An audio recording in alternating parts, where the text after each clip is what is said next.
Hi friends, అందరికీ నమస్కారం. అంజలి కథలకి స్వాగతం. ఈరోజు చందమామ కథ పేరు మారిన రూపాలు. ఒక గ్రామంలో పట్టయ్య అనే పేదవాడు ఉండేవాడు. పట్టయ్యకు కొండడనే 10 ఏళ్ల కొడుకు ఉండేవాడు. పట్టయ్య రోజూ బస్తీ వెళ్ళి అక్కడ దొరికిన కూలీ పనులు చేసుకొని తన సంపాదనతో ఇంటికి కావలసిన వెచ్చాలు తెచ్చుకునేవాడు. అతను రోజు తన కొడుకును వెంట పెట్టుకుని పోయేవాడు. కొండడు తన తండ్రి చేసే పనులలో సహాయపడుతూ ఉండేవాడు. బస్తీ వింతలన్నీ చూసేవాడు. దుకాణాల్లో ఖరీదైన వస్తువులు చూసి అది కొను నాన్న, ఇది కొను నాన్న అని వేధించేవాడు. అవి మహారాజు కొడుకులు కొనేవిరా, కూలీవాడు కొడుకు కొనేవి కావు అని పట్టయ్య అనేవాడు. ఆ వస్తువులు బేరం చేసి కొనేవాళ్లను చూసి వీళ్ళంతా మహారాజుల కొడుకులేనా అనేవాడు కొండడు. కాకేమిటి, అటువంటి వస్తువులు కొనేవాళ్ళు మహారాజు కొడుకులనే అనుకోవాలి అనేవాడు తండ్రి.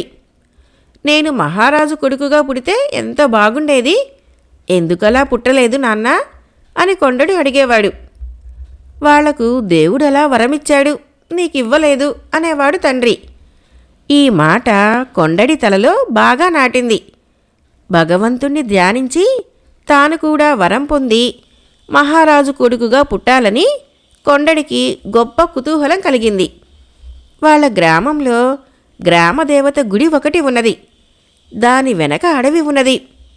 కొండడు రోజూ ఆ గుడికి వెళ్ళి దేవతకు దండం పెట్టి నన్ను కూడా రాజకుమారుని చేయిదేవి అని వేడుకుంటూ వచ్చాడు. ఒకనాటి మధ్యాహ్నం కొండడు ఇలాగే ప్రార్థించేసరికి గ్రామదేవత, నీకు రాజకుమారుడు కావాలని ఉంటే ఈ గుడి వెనక ఉన్న అడవిలోకి వెళ్ళు. అక్కడ నీకు ఒక రాజకుమారుడు కనిపిస్తాడు. అతన్ని తాకి అడవిలోకి పారిపో. ఆ తర్వాత నువ్వు రాజకుమారుడవైతావు అని పలికింది. కొండడు మహా ఉత్సాహంగా ఆలయం వెనక ఉన్న అడవిలోకి పరిగెత్తాడు.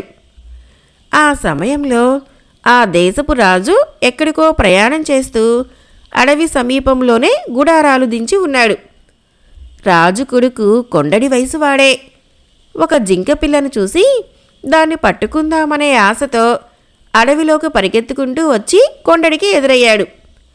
ఆ వచ్చేవాడు రాజు కొడుకని గ్రహించి కొండడు వాణ్ణి చేత్తో తాకి అడవిలోకి పారిపోయాడు.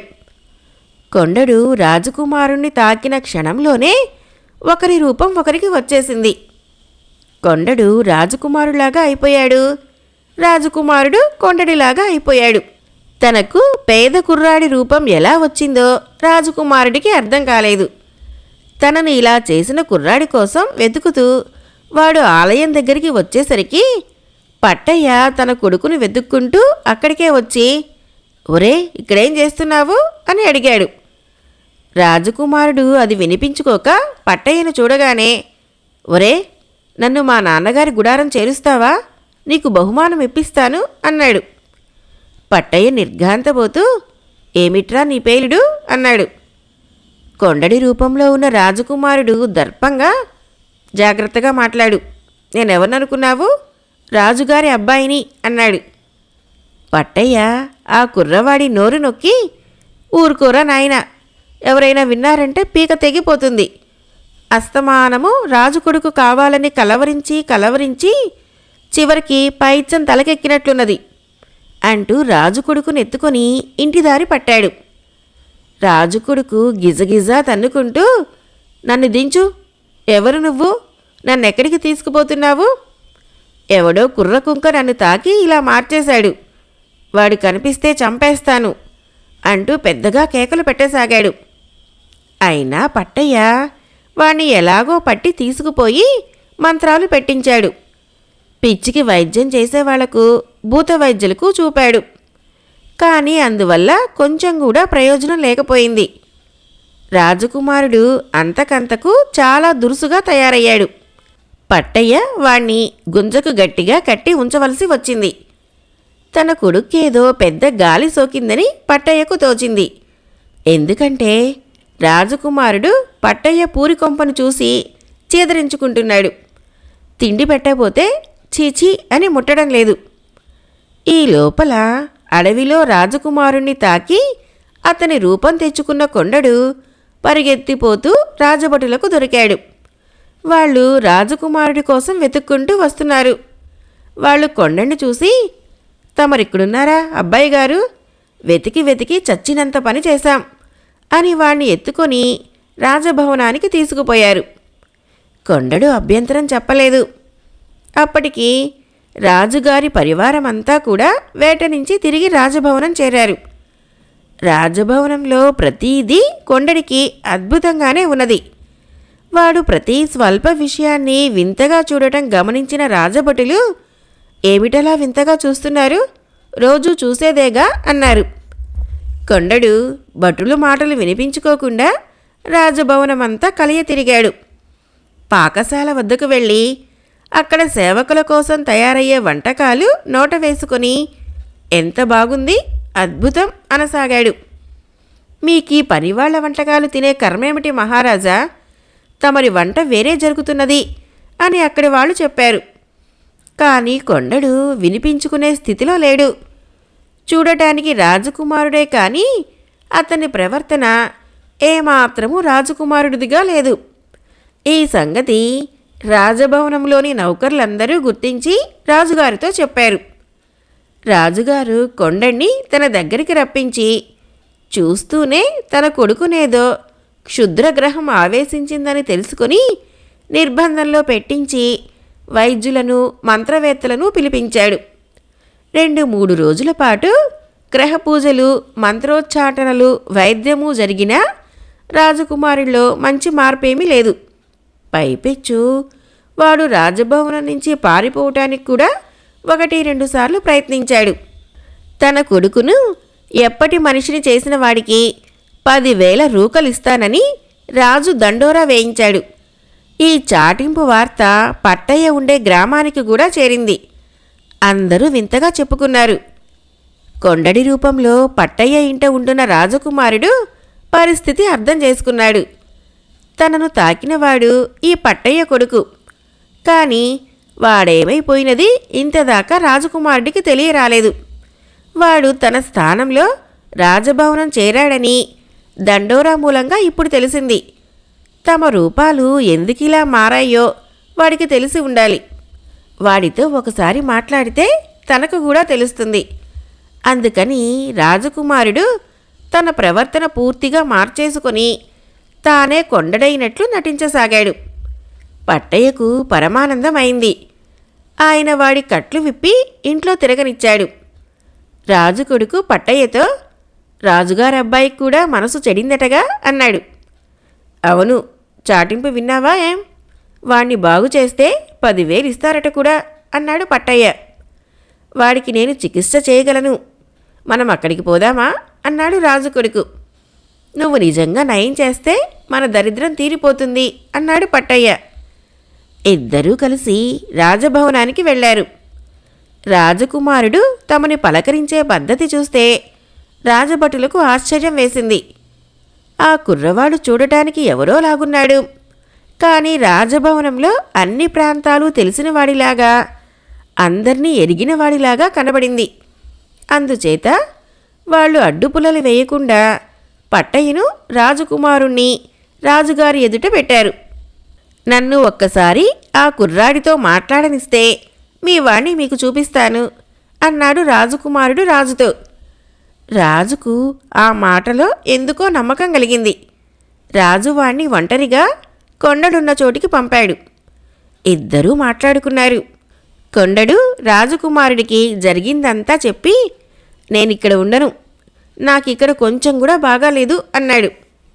మీ ఇంట నాకు బాగాలేదు, నన్ను మళ్ళీ తాకు, మన రూపాలు మళ్ళీ మారతాయేమో చూద్దాం అన్నాడు రాజకుమారుడు.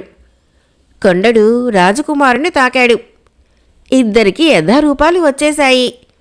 ఇద్దరూ చెయ్యి చెయ్యి పట్టుకొని రాజుగారి ఎదుటికి వచ్చేశారు. కొండడు నాన్నా అని పెద్ద కేక పెట్టి ఏడుస్తూ తన తండ్రిని కౌగలించుకొని, నేనిక్కడ ఉండను నాన్న, ఇంటికి వెళ్ళిపోదాం పదా అని తండ్రిని తొందర చేశాడు. వాడి మతి మళ్ళీ చెడిపోయిందనుకున్నాడు పట్టయ్య. కానీ రాజు కొడుకు జరిగిందంతా చెప్పాక అందరి అయోమయము తొలగిపోయింది. తన కొడుకు తనకు దొరికినందుకు రాజు సంతోషించి పట్టయ్యకు కొండడికి అనేక బహుమానాలిచ్చి పంపించేశాడు. కథ అయిపోయింది. ఫ్రెండ్స్, ఇప్పుడు మరొక కథ చెప్పుకుందాం. కథ పేరు నేరారోపణ. చంద్రపురం అనే రాజ్యాన్ని సోమశేఖరుడనే రాజు పాలించేవాడు. అతను వయసుకు చిన్నవాడైనా సూక్ష్మబుద్ధి కలవాడు.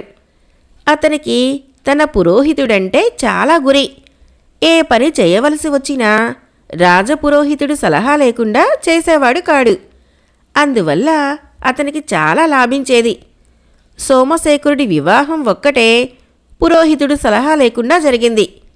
దానికి కారణమేమిటంటే ఆ వివాహానికి కొంతకాలం ముందు నుంచి పురోహితుడు జబ్బుపడి మంచం పట్టాడు. ఆ జబ్బు నుంచి ఆయన కోలుకోలేదు. పురోహితుడు అవసాన దశలో ఉన్నట్లు తెలిసి రాజు ఆయన్ని చూడబోయాడు. నా అనంతరం నా కొడుకును శేషాద్రిని రాజపురోహితుడిగా వేసుకుని పోషించండి. వాడు ఏ విషయంలోనూ నాకు తీసిపోడు అని పురోహితుడు రాజును వేడుకున్నాడు. తర్వాత ఆయన తన కొడుకు శేషాద్రిని పిలిచి వాడి చెవిలో రహస్యంగా ఏదో ఉపదేశం చేసి ప్రాణాలు వదిలాడు. రాజు శేషాద్రిని రాజపురోహితుడిగా వేసుకున్నాడు. రాజు ఏది చెయ్యదలిచినా శేషాద్రి ఎప్పుడు చేయవలసింది, ఎలా చేయవలసింది చెబుతూ ఉండేవాడు. రాజు అతని సలహా ప్రకారమే చేస్తూ ఉండేవాడు. శేషాద్రి చెప్పిన ప్రకారం చేసే పనులన్నీ సానుకూలమైతూ ఉండేవి. అందుచేత రాజుకి శేషాద్రి పైన త్వరలోనే అమితమైన ఆదరాభిమానాలు ఏర్పడ్డాయి. ఒకరోజు రాజు శేషాద్రితో, వేటకి పోదామనుకుంటున్నాను, త్వరలోనే మంచి సమయం చూడు అన్నాడు. రేపు సూర్యోదయానికి 4 గడియలు ముందుగా బయలుదేరితే వేట సుఖంగా జరుగుతుంది. అరుణోదయం వేళ తూర్పు గాలి కొంచెం తీవ్రంగా కొడుతుంది, కానీ అట్టేసేపు ఉండదు అన్నాడు శేషాద్రి. అయితే నువ్వు కూడా నాతో రావటానికి సిద్ధంగా ఉండు, సాయంకాలానికల్లా తిరిగి వచ్చేస్తాము అన్నాడు రాజు.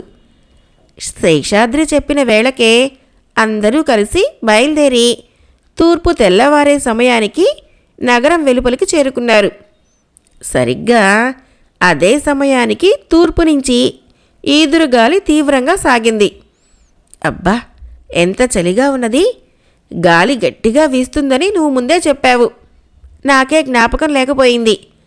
కాస్త మా ఇంటికి వెళ్ళి నా పడక గదిలో ఉన్న శాలువా తెచ్చి పెడతావా అని రాజు శేషాద్రిని అడిగాడు.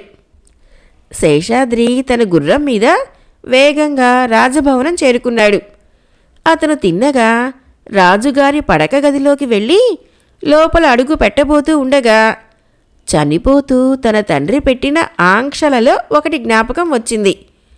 దంపతుల శయన మందిరాన్ని ప్రవేశించకు అని అతని తండ్రి చెప్పాడు. అందుచేత అతను తలుపు దగ్గరే నిలబడి రాజుగారు శాలువా తెమ్మన్నారు అని గట్టిగా అన్నాడు. తలుపు గడియ వేసిలేదు, లోపలికి రా అని లోపలి నుంచి రాణి అన్నది. ఎందుకులేండి, శాలువాని మీరే అందించండి అన్నాడు శేషాద్రి. రాణి తలుపు రెక్క ఒకటి తెరిచి అతనికి శాలువా అందించింది. అదే సమయంలో ఒక మగవాడి చెయ్యి శేషాద్రి చేతిని పట్టుకొని గదిలోకి లాగటానికి ప్రయత్నించింది. శేషాద్రి ఆ చేతి పట్టు విడిపించుకొని శాలువా తీసుకొని అతి వేగంగా బయటికి వచ్చి తిరిగి రాజును కలుసుకున్నాడు. ఆ రోజు వేట బాగానే సాగింది. సాయంకాలం కాగానే రాజు తన భవనానికి తిరిగి వచ్చాడు. శేషాద్రి సెలవు తీసుకుని తన ఇంటికి వెళ్ళిపోయాడు. రాజు తన అంతఃపురంలోకి ప్రవేశిస్తూనే అక్కడి వాతావరణం మామూలుగా లేకపోవటం గమనించాడు. దాసీలందరూ దిగులుగా ఉన్నట్లు కనిపించారు. రాణి జుట్టు విరబోసుకొని చినిగిన బట్టలతో ఏడుస్తూ కనిపించింది. ఏం జరిగిందని రాజు అడిగితే శేషాద్రి శాలువా కోసం వచ్చి తనను బలాత్కరించబోయాడని రాణి చెప్పింది. శేషాద్రి అటువంటి పని చేస్తాడని రాజుకు ఏ కొసానా నమ్మకం లేదు. కానీ రాణి అతని పైన ఇలాంటి నేరం కల్పన చేయటానికి కూడా కారణం ఏమీ లేదు. విచారణ వల్ల అపఖ్యాతి తప్ప మరేమీ ఉపయోగం ఉండదు. ఇటువంటి తప్పు ఎవరూ ఒప్పుకోరు శేషాద్రి నిర్దోషి అయినా కూడా అతన్ని నిర్మూలించడం తప్ప మరొక పరిష్కార మార్గం లేదు. అతన్ని చంపడం కూడా రహస్యంగా జరగాలి.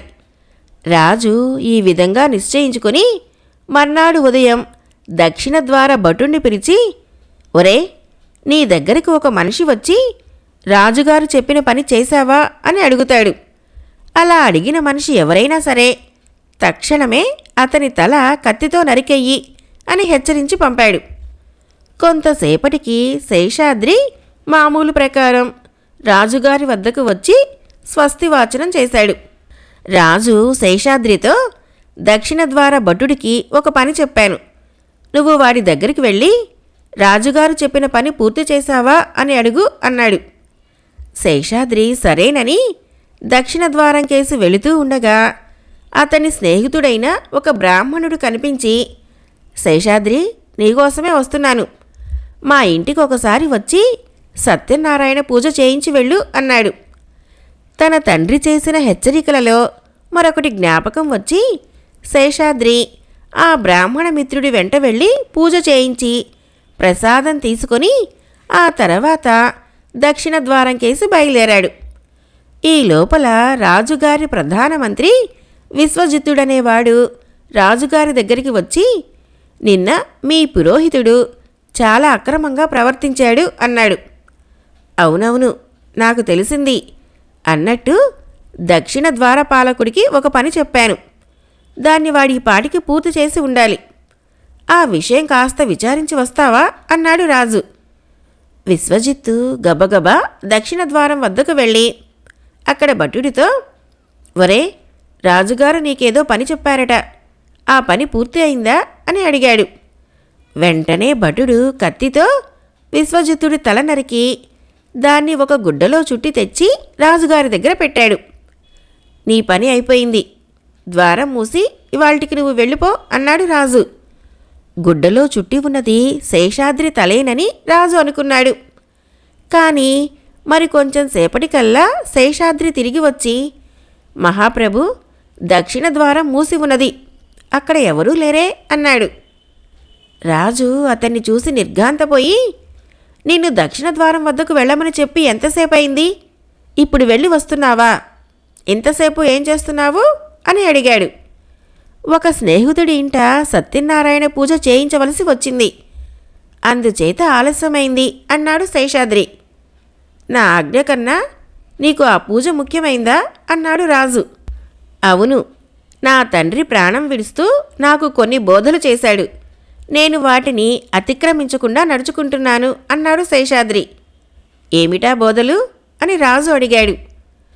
దంపతుల పడగింటికి ప్రవేశించకు, అంతఃపుర రహస్యాలు వెల్లడించకు, రాజకార్యం కన్నా దేవకార్యం ప్రధానంగా భావించు అని నా తండ్రి నాకు బోధించి ప్రాణాలు వదిలాడు.